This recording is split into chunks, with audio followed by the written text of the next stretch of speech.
have this working. Maybe.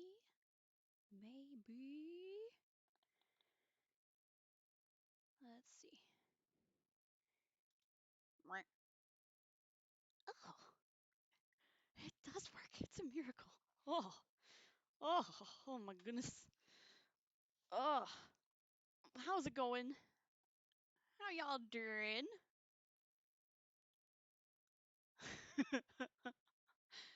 Just hanging out, looking at this lovely book.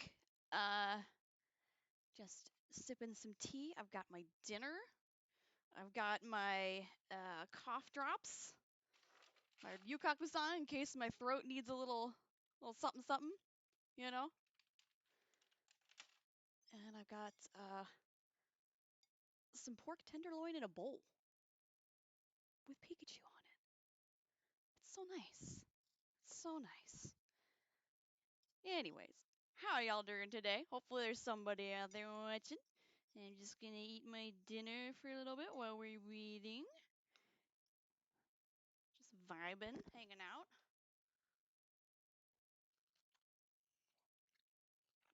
Oh yes, this is delightful. Very nice pork tenderloin. Very juicy, very flavorful, very umami, very nice. Mm-mm-mm. So good. Mm-mm-mm. Move this over just a little bit more. There we go. That's better. Maybe. Mm.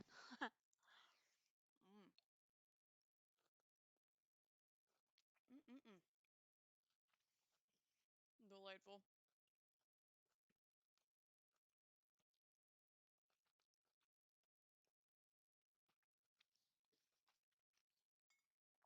Oh, it is really good. Whew. Anyways, this week I wasn't sure what I wanted to do on stream. Last week was kind of rough, so I didn't stream at all. But you know what?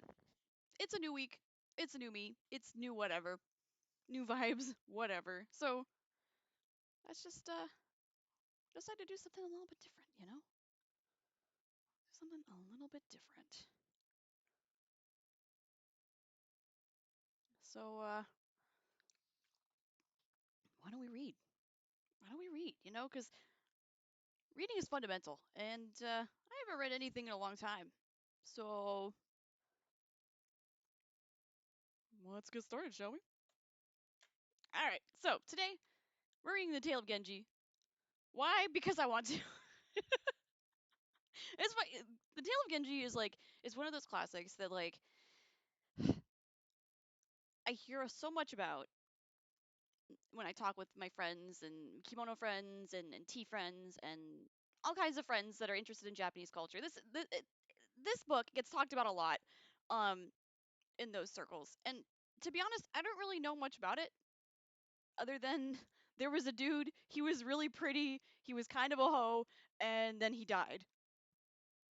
That's all. That's pretty much all I know. And also that there was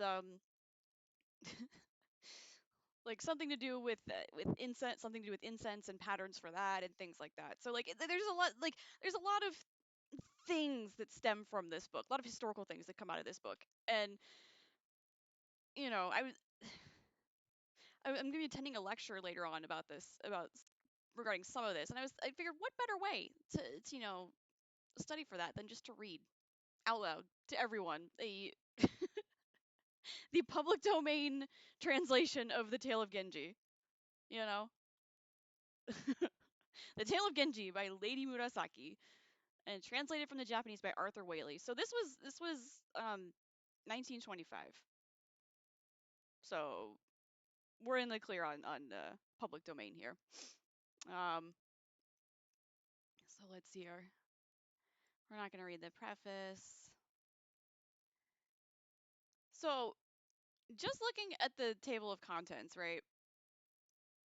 It doesn't look so bad. Like there's 1, 2, 3, 4, 5, 6, 7, 8, 9 chapters, and then the appendices, right?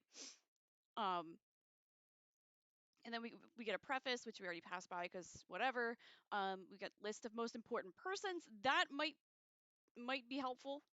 And genealogical tables. You know this is gonna hit real hard when there's genealogical tables included. Just saying. Just saying. I think I'm gonna sneeze.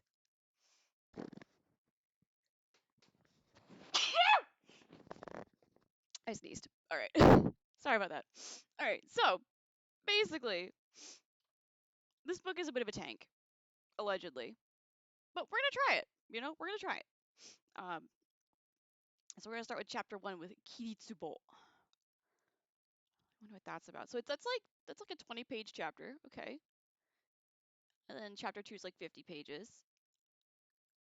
Chapter 3 is like 11. And like 50-ish, 50-ish, 30-ish. Yeah, 30-ish. I feel like this should be longer. Maybe this is like, I don't know. But in any case, this is an alphabetical list of important persons. I'm not going to read them all right now, but there's a lot. There we go. And we have the genealogical tables. Excellent. And again, if anybody wants to follow along with me on, I'm reading from the text on Project Gutenberg, which is pretty cool and free and public domain.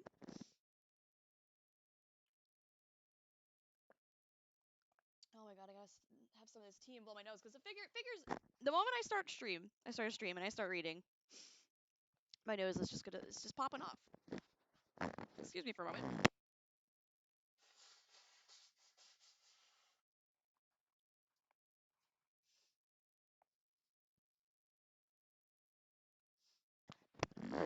Oh yeah. All right, so we're good. All right. So, why don't we just dive in? Let's see what this is about. If we get lost, we'll refer to this. But I don't know. Oh, that's thick text. No wonder the pages are. Oh, there's the pages on the side. Okay, cool. All right, cool. So chapter 1, Kiritsubo. At the court of an emperor, he lived. It matters not when. There was among many gentlewomen of the wardrobe in chamber 1, who, though she was of not very high rank, was favored far beyond all the rest. So there was a lady in the court that was not very high in rank, but she was kind of highly favored.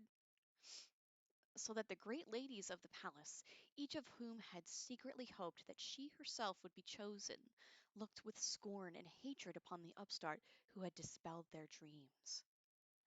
Okay, so there's a lot of people mad jealous of her. Okay. Still less were her former companions, the minor ladies of the wardrobe, content to see her raised so far above them. Okay. So some people were happy to see her there. Thus, her position at court, preponderant though it was, exposed her to constant jealousy and ill will, and soon, worn out with petty vexations, she fell into a decline, growing very melancholy and retiring frequently to her home. But the emperor, so far from wearying of her now that she was no longer well or gay, grew every day more tender, and paid not the smallest heed to those who reproved him, till his conduct became the talk of all the land, and even his own barons and courtiers began to look askance. Askance? Sconces? At an attachment so ill-advised. They whispered among themselves that in the land beyond the sea, such happenings had led to riot and disaster. Okay, so bad things are happening because he's favoring this girl and he's going nuts because she's sick. The people of the country did indeed soon have many grievances to show, and some likened her to Yang Kuei-fei, the mistress of Ming Huang. I don't know who that is, but we can look that up later. Yet for all this discontent, so great was the sheltering power of her master's love that none dared openly molest her. Okay. So we're opening the story with a court lady who is kind of not the highest, but also not the lowest in rank. She was really pretty, and the emperor really favored her, and people were mad jealous of that. Some people were happy, I'm happy for you, but then she kind of got sick, and the emperor started uh, paying her more attention, and people got jealous and said, "Oh crap, there goes the country."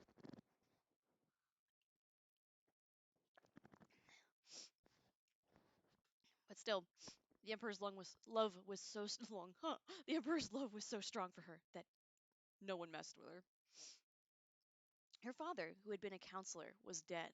That's sad.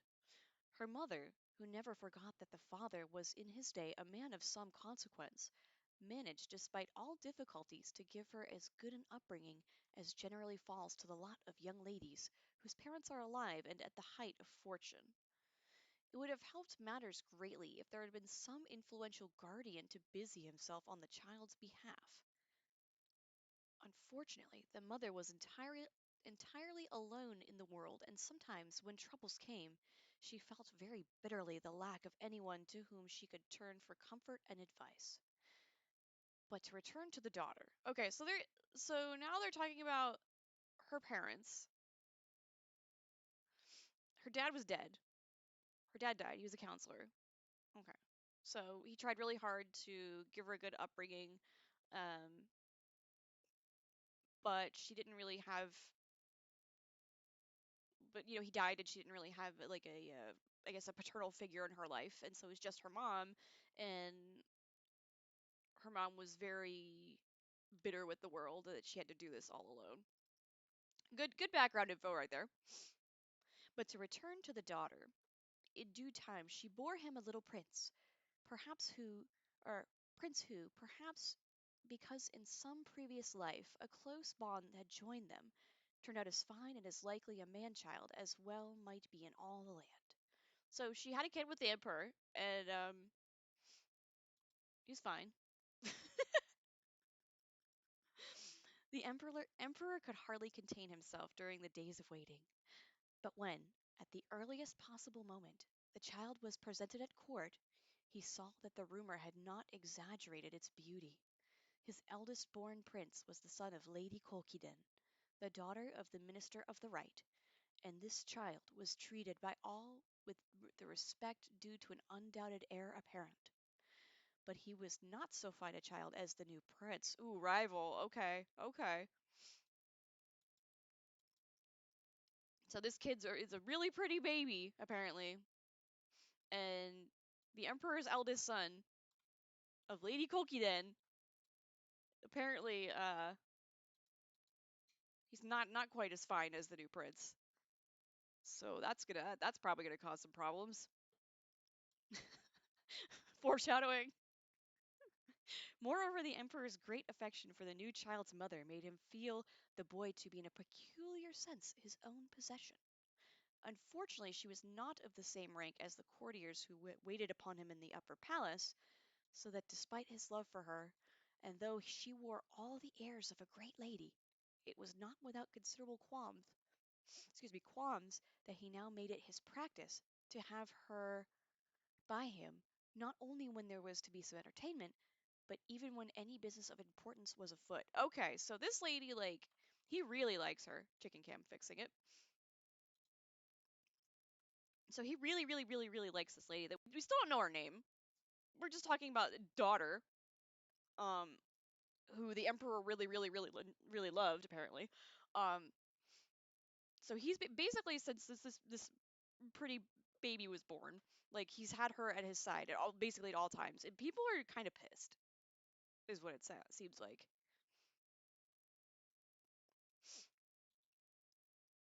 Right, where were we? Okay, there we go. Sometimes, indeed, he would keep her when he woke in the morning, not letting her go back to her lodging, so that willy-nilly she acted the part of a lady in perpetual attendance. Yeah, willy-nilly, huh? Yeah, that just makes her sound like a hussy, I guess. All right, all right. So we've got some something seems to be brewing. Seeing all this, Lady Kokiden began to fear that the new prince, for whom the emperor seemed to have so marked a preference, would, if she did not take care soon, to be promoted to the Eastern Palace. That's a long sentence.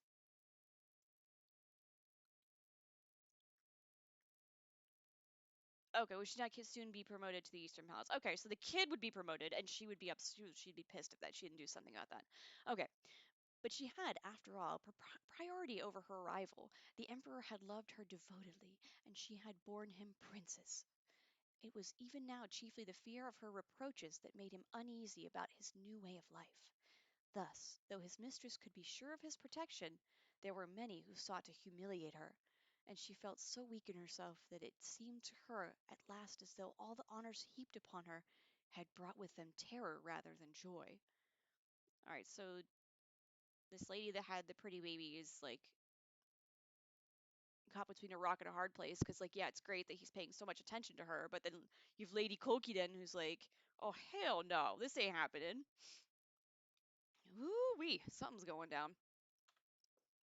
Her lodging was in the wing called Kiritsubo. It was but natural that the many ladies whose doors she had to pass on her repeated journeys to the emperor's room should have grown exasperated. And sometimes, when these comings and goings became frequent beyond measure, it would happen that on bridges and in corridors here or there along the way she must go, strange tricks were played to frighten her, or unpleasant things were left lying about which spoiled the dresses of the ladies who accompanied her. That's rude. Really rude.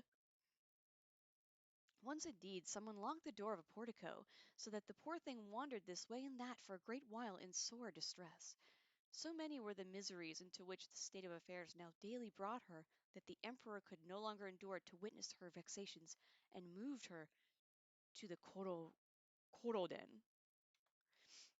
In order to make room for her, he was obliged to shift the chief lady of the wardrobe to lodgings outside. Ooh, that's gonna cause some shit. So far from improving matters, he had merely procured her a new and more embittered enemy. Well, yeah. You just tossed this lady out into the street so he could bring her into to this other place. Ooh, that's gonna be rough. I don't know about that.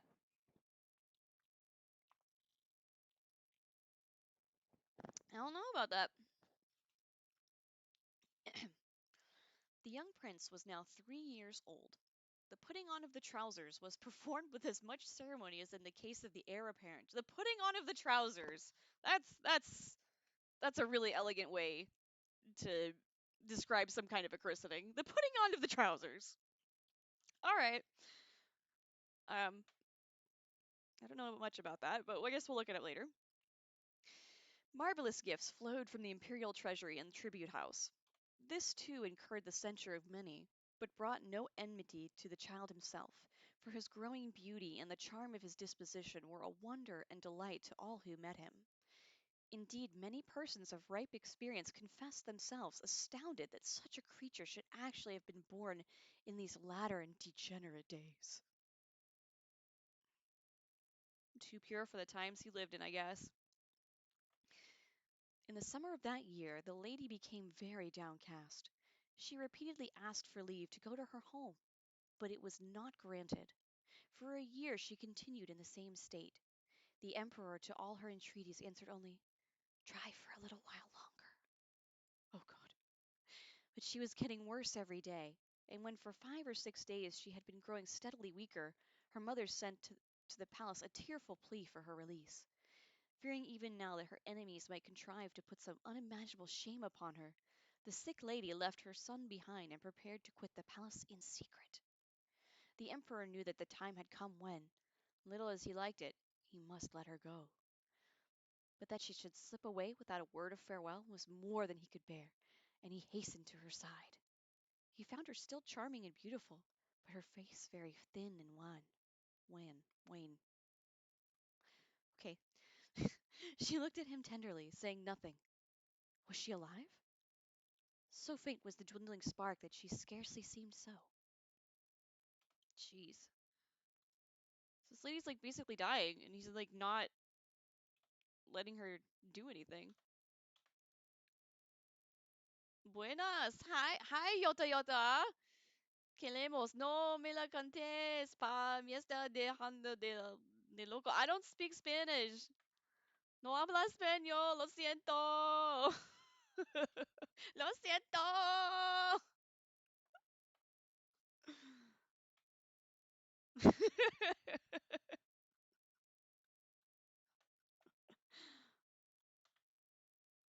I speak Japanese though. Nihongo shaberaremasu. I only speak Japanese and English. I'm sorry, but you spoke very well. Thank you. I try so hard. I try so hard. What? Oh boy. Welcome, welcome. I'm reading The Tale of Genji. If you want to have a story time or talk about this with me, you're more than welcome to hang out. We just hanging out. That's what we doing. So yeah, if you want to, if you're trying to fall asleep and you need someone to read you a bedtime story, I'm here. I'm gonna read until 8 o'clock, hopefully. So Eastern time. So we'll see. We'll see. This is kind of interesting. Like there the story is really setting up for some crazy shit to happen, and I'm kind of here for it. Like kind of here for it. Like like this. Ah, so you read in streams, right? Well, this is the first time I've read on stream. Normally I like play like Pokemon Pocket or I draw pictures or something. Like I don't really like I just do whatever I feel like doing, really. So I do whatever. I do whatever. Um, but welcome, welcome. Yeah. So far this is pretty interesting. Like there's um there's an emperor and there's this lady who had his baby and he's very pretty and people are very jealous and there's just a whole shitstorm of things that are happening. It's gonna get really messy really quick. It feels like somebody's gonna die. It feels like somebody's gonna die. Um, so I guess I'll continue and then we'll see what's going on here. So suddenly forgetting. Wait, wait. Ooh, no me la cante guacho. I don't know what that means. I don't know what that means. But maybe it's a good thing. I don't know. I don't know.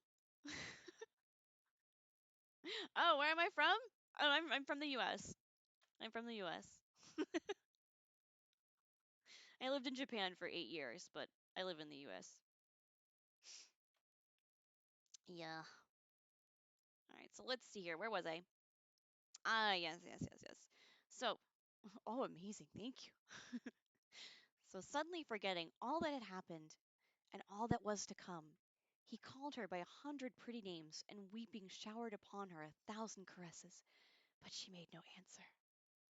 For sounds and sights reached her, but faintly she seemed dazed, as one that scarcely remembered she lay upon a bed. Oh, she's mad sick. She's mad sick.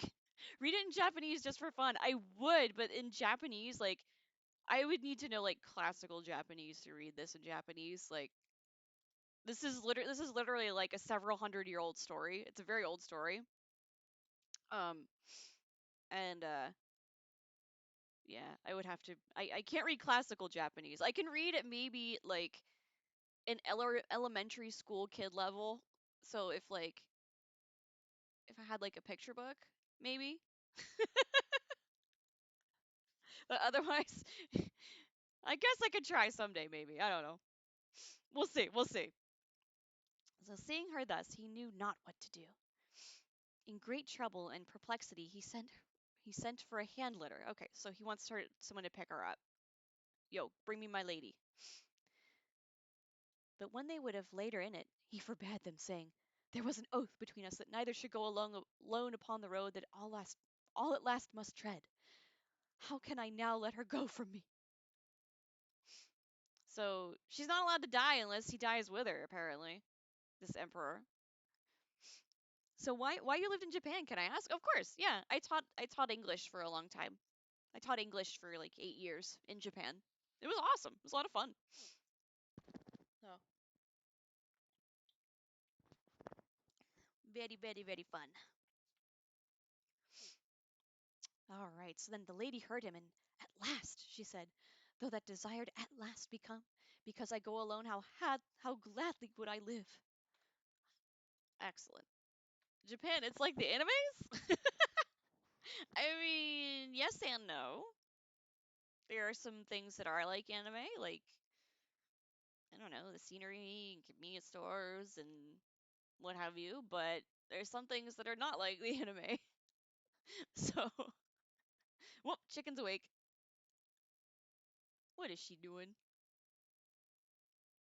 What was she on? And that was cute. Oh my goodness, that was cute. Very cute. Cute bird. Man, my chickens are so cute. My chickens are so cute. I didn't see that. Oh, Barbara, yeah, it's in the little box. The chicken cam above the chat. Most of the time I stream at night, so they're sleeping, but sometimes they wake up and they do cute things. So, let's see here. So, thus, with faint voice and failing breath, she whispered. But though she had found strength to speak, each word was uttered with great toil and pain. Come what might, the emperor would have watched by her till the end, but that the priests who were to read the intercession had already been dispatched to her home. So they're gonna read her last rites, like she's like dying. She must be brought there before nightfall, and at last he forced himself to let the bearers carry her away. He tried to sleep, but felt stifled, and could not close his eyes. All night long messengers were coming and going between her home and the palace. From the first they brought no good news, and soon after midnight announced that this time on arriving at the house they had heard noise of wailing and lamentation, and learned from those within that the lady had just breathed her last. The emperor lay motionless, as though he had not understood. So this lady's dead. She died. That's really sad. And that is really, really sad. So I wonder what's gonna happen now. This guy's gonna go nuts, probably. Let's find out. Like, yeah, it's very sad. It's very, very sad. Though his father was so fond of his company, it was thought better after this event that the prince should go away from the palace. He did not understand what had happened, but seeing the servants all wringing their hands and the emperor himself continually weeping, he felt that it must have been something very terrible. Yeah, death is pretty bad. Um, he knew that even quite ordinary separations made people unhappy, but here was such a dismal wailing and lamenting as he had never seen before, and he concluded that this must be some very extraordinary kind of parting. So the little baby prince did not really understand what was going on. That something he knew something bad was happening, but that's about it. When the time came for the funeral to begin, the girl's mother cried out that the smoke of her own body would be seen rising beside the smoke of her child's bier. She rode in the same coach with the court ladies who had come to the funeral. The ceremony took place at Atago and was celebrated with great splendor. So overpowering was the mother's affection that so long as she looked upon the body, she still thought of her child as alive. That's dark. That poor mom. That mom is just like, nah, this is my child. They're still alive. I can see their body. They're still alive. But they're dead. That's awful. It was only when they lighted the pyre that she suddenly realized that what lay upon it was a corpse.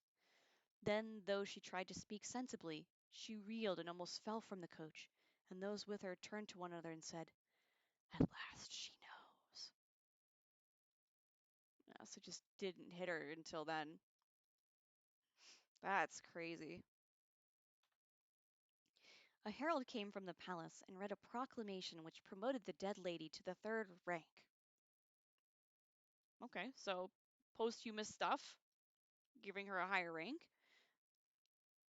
The reading of this long proclamation by the bier was a sad business. The emperor repented bitterly that he had not long ago made her a lady in waiting, and that was why he now raised her rank by 1 degree.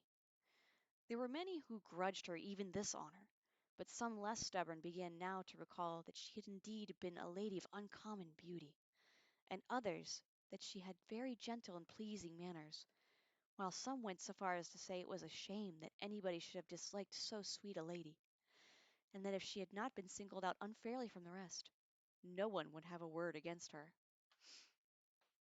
So basically, like everybody, like a lot of people were like, "Wow, this lady was so sweet. It's a shame that people didn't like her. If only the emperor didn't favor her, didn't favor her more than the others, then maybe she wouldn't have been bullied to death." Essentially, I'm sorry, I got lost on the chicken part. That's okay. That's okay. The chickens are over there. Over. I can never do this right. They're over in the corner. Yes, this way, this way, this way. Yeah, yeah, they're there. They're in the corner. They're sleeping. They're just sleeping. They're little loaves, little chicken loaves, sleeping in their house. They're fun to watch. That's why I put them there. All right, let's see here. All right, yes, the lady's been promoted. She's dead, but she got promoted. Blah blah blah. And if only she was so nice. If only people didn't bully her, and then maybe she might have survived. I guess.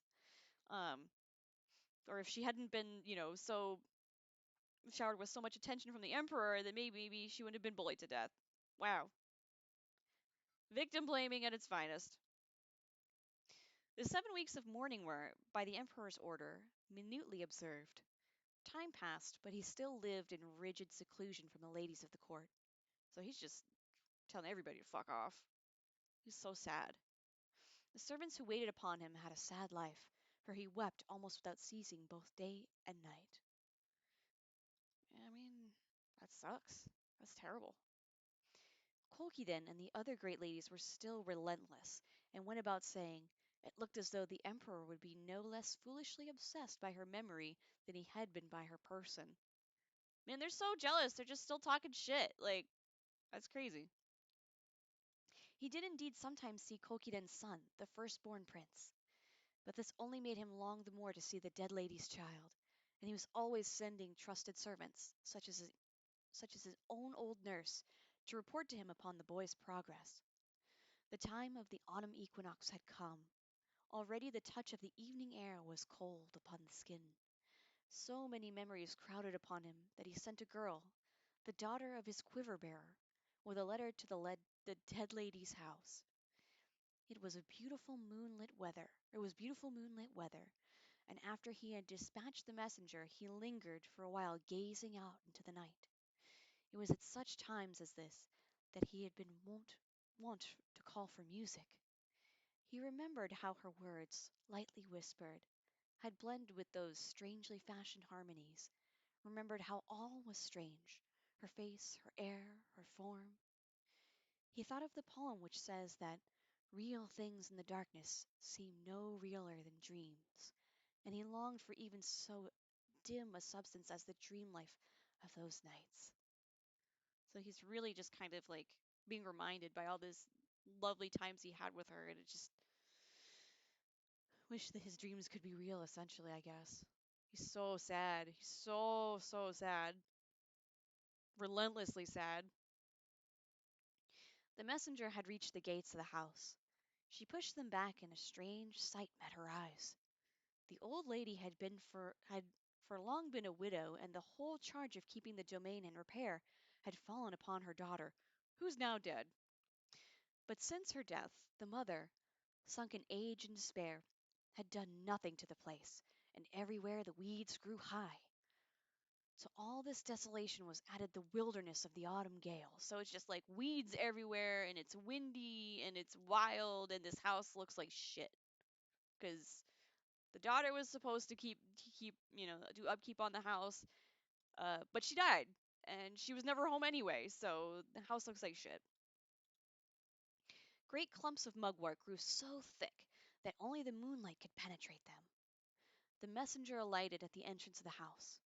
At first the mother could find no words with which to greet her, but soon she said, "Alas! I have lingered too long in the world. I cannot bear to think that so fine a messenger as you have pressed your way through the dewy thickets that bar the road to my house. I'm too old. I've been living for too long. You're such a nice messenger, but I'm really sad that you had to see this shithole, essentially. And she burst into uncontrollable weeping. Then the quiver bearer's daughter said, "One of the palace maids who came here told his majesty that her heart had been torn with pity at what she saw, and I, madam, am in like case." Yeah, we were told that your house looks like shit and that you're in kind of feeling in a kind of a way, and I agree, essentially.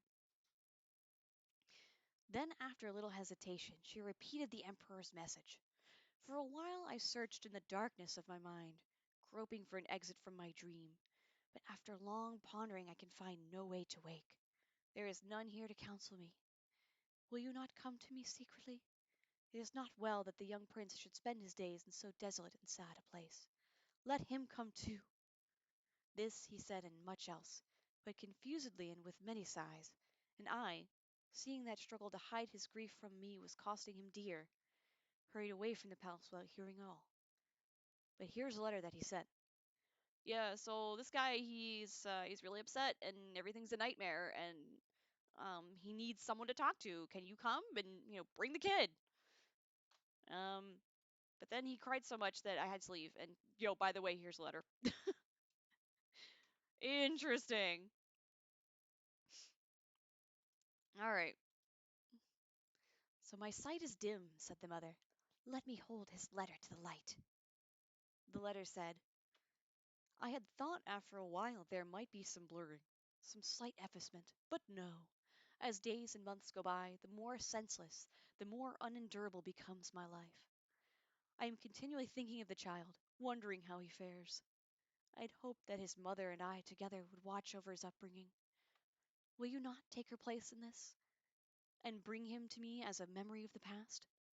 Such was the letter, and many instructions were added to it together with a poem which said, At the sound of the wind that binds the cool dew on Takagi Moor, my heart goes out to the tender lilac stems. Okay, gotta go, but I'm glad I met you. You seem to be an interesting person, actually. Huh? My English is really bad. Sorry. No, your English is great. Don't worry about it. Don't worry about it. I'm glad that you had a good time, and welcome back. You're welcome to come back anytime. So have a great day, and thanks for dropping by. Awesome. So basically, he wrote this really sad letter. All he can do is think about this kid. He's just living in a sad nightmare and just wants to figure shit out. So he's calling on this old lady, the girl's mom, to come and figure help him figure shit out. It was of the young prince that he spoke in symbol, but she did not read the letter to the end. At last the mother said, "Though I know that long life means only bitterness." Oh, and thank you for the follow. Thank you so much. Excellent. All right, I've stayed so long in the world that even before the pine tree of Takasago I should hide my head in shame. How then should I find the courage to go hither and thither in the great palace of 100 towers? Though the august summons should call me time and again, myself I could not obey. But the young prince, whether he may have heard the august wish I know not, is impatient to return, and what is small wonder seems very downcast in this place. Well, yeah, because, like, your house is a fucking shithole, and you're not doing anything about it, and you guys are all just sad all the time. Like, I wouldn't want to be there either. Good lord. Get it together. Tell his majesty this, and whatever else of my thoughts you have learnt from me. For a little child this house is indeed a sorry place. They say that the child is asleep. The quiver bearer's daughter answered, I should like to have seen him and told the emperor how he looks. But I am awaited at the palace, and it must be late. Okay, so the kid's sleeping, so she can't really, like, kind of see how he's doing. He's sleeping, allegedly. Allegedly! She was hastening away, but the mother, since even those who wander in the darkness of their own black thoughts can gain by converse a momentary beam to guide their steps, I pray you sometimes to visit me of your own accord, and when you are at leisure. In years past it was at times of joy and triumph that you came to this house, and now this is the news you bring. Foolish are they indeed who trust to fortune. From the time she was born until his death, her father, who knew his own mind, would have it that she must go to court, and charged me again and again to not disappoint his wishes if he were to die. And so, though I thought that the lack of a guardian would bring her into many difficulties, I was determined to carry out his desire. At court she found that favors only too great were to be hers, and while must needs endure in secrecy the tokens of inhuman malice, till hatred had heaped upon her so heavy a load of cares that she died as it were murdered. Indeed, the love that in his wisdom he deigned to show her, or sometimes it seems to me in the uncomprehending darkness of my heart, was crueler than indifference. So basically, mom was like, "Oh, Jesus Christ, like, a moment of clarity here in the darkness is that, you should come visit us more often, dude. Like, not just with this sad news shit. And by the way, like, this girl's dad, he wanted her to be in court, and then she finally got there, but it was way too much. It was way too much, and it was like she was murdered from all this, which is terrible. I mean, she basically was, like she wasn't allowed to leave. People were so jealous of her, and they were doing terrible things to her to just kind of really make her existence miserable. Like, shit, I would die too. That's not cool. Maybe I would like fight back. I don't know. I really don't know. Different country, different culture. I don't know. So she spoke, till tears would let her speak no more, and now the night had come. All this, the girl answered, he himself has said, and further, that thus against my will and judgment I yield helplessly to a passion so reckless that it caused men's eyes to blink, was perhaps decreed for the very reason that our time was fated to be so short. It was the wild and vehement passion of those who are marked down for instant separation. And though I had vowed that none should suffer because of my love, yet in the end she bore upon her shoulders the heavy hatred of many who thought that for her sake they had been wronged. Mm-hmm. Mm-hmm. So again and again have I heard the emperor speak with tears, but now the night is far spent and I must carry my message to the palace before the day comes. So now she's got to take all these messages back to the palace to the crying emperor who basically murdered this lady because he was too passionate about her and everybody got jealous. That's wild. Excuse me. That is just so wild. Oh man. All right. So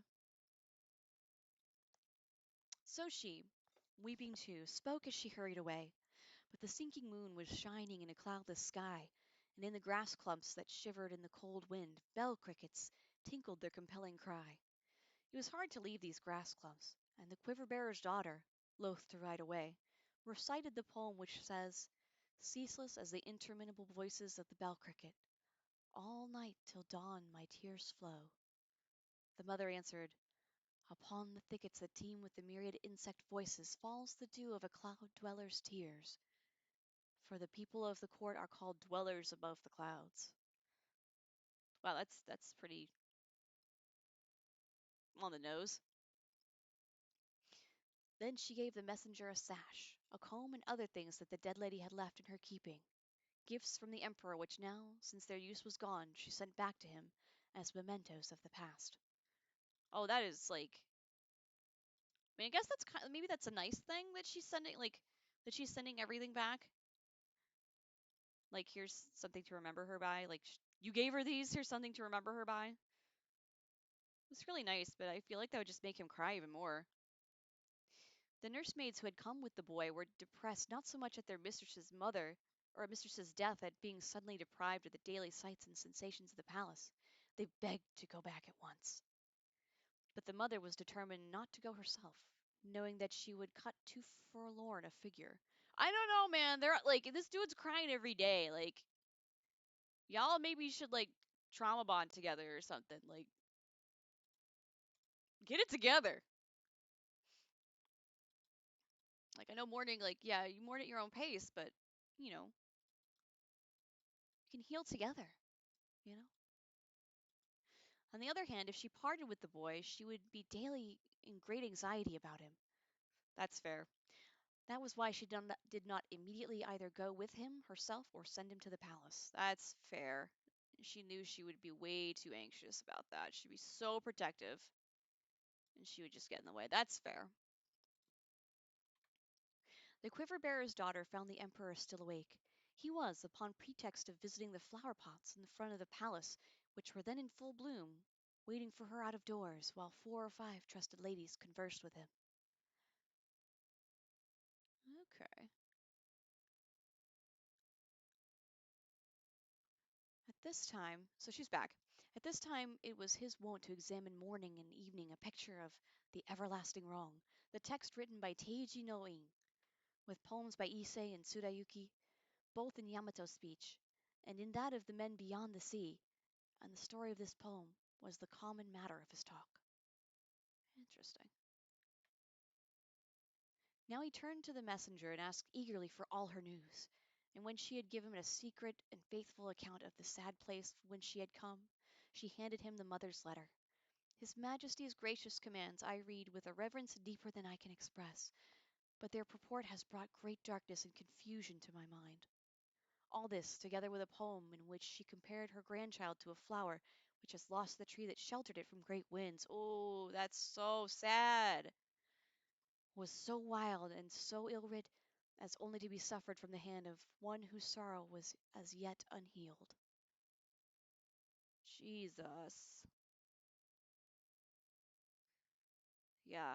Yeah, that baby's his mother's gone. And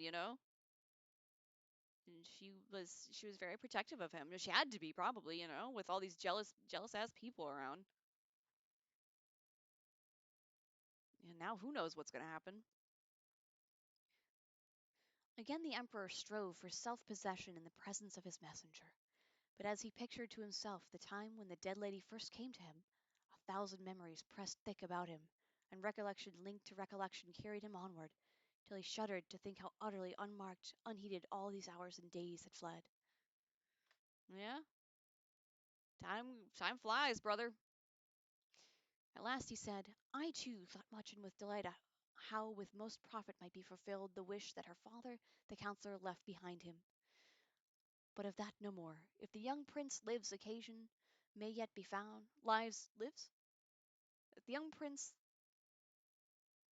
if his occasion may yet be found, it is for his long life that we must pray. There we go. Sometimes this is like kind of like this is very long-winded translation to read, but we got this. We got this. All right, we got this. All right, so let's see. He looked at the presents she had brought back, and would that, like the wizard, you had brought a kingfisher hairpin as token of your visit to the place where her spirit dwells, he cried, and recited the poem. Oh, for a master of magic who might go and seek her, and by message teach me where her spirit dwells. Damn. For the picture of Quefe, skilful though the painter might be, was but the work of a brush, and had no living fragrance.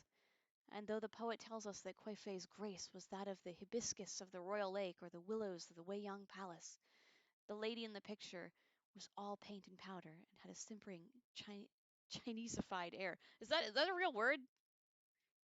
Chineseified? I guess it is. But when he thought of the lost lady's voice and form, he could find neither in the beauty of flowers nor in the song of birds any fit comparison.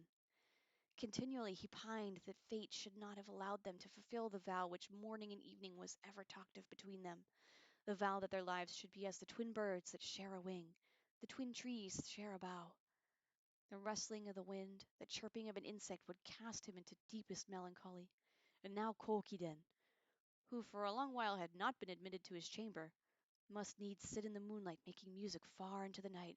Yeah, tell that bitch to shut up. He's tired of her shit. She's the reason that his favorite girl's dead. Part of the reason. This evidently distressed him in the highest degree, and those ladies and courtiers who were with him were equally shocked and distressed on his behalf. But the offending lady was one who stood much upon her dignity, and she was determined to behave as though nothing of any consequence had taken place in the palace.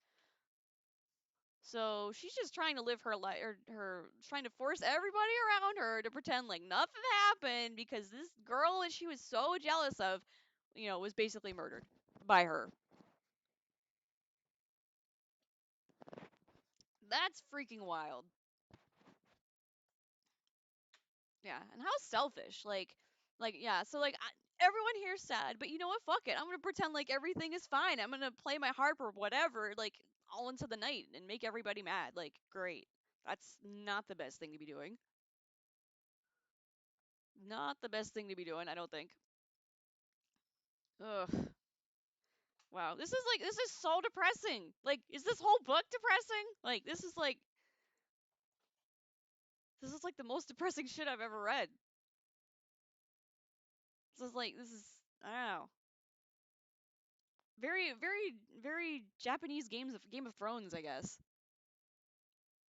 like we're getting all the background here, Game of Thrones, it starts out with, you know,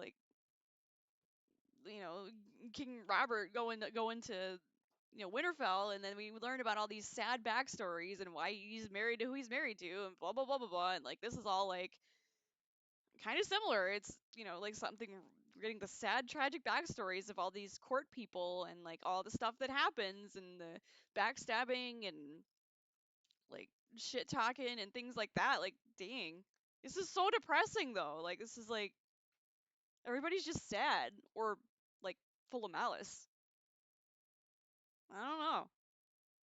But I think we're gonna call it a night there. Like, I just wanted to read for an hour, and just to kind of get a feel for what this is all about. And it's right now it's very depressing, but maybe it'll pick up. I don't know.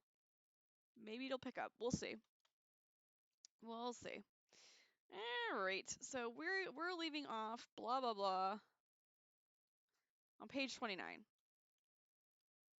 So I'll hopefully remember that. Excellent. All right. Well, it has been a pleasure reading for you guys. Hopefully we can read again sometime. If y'all liked it, let me know. And until then, definitely read on, motherfuckers. Bye.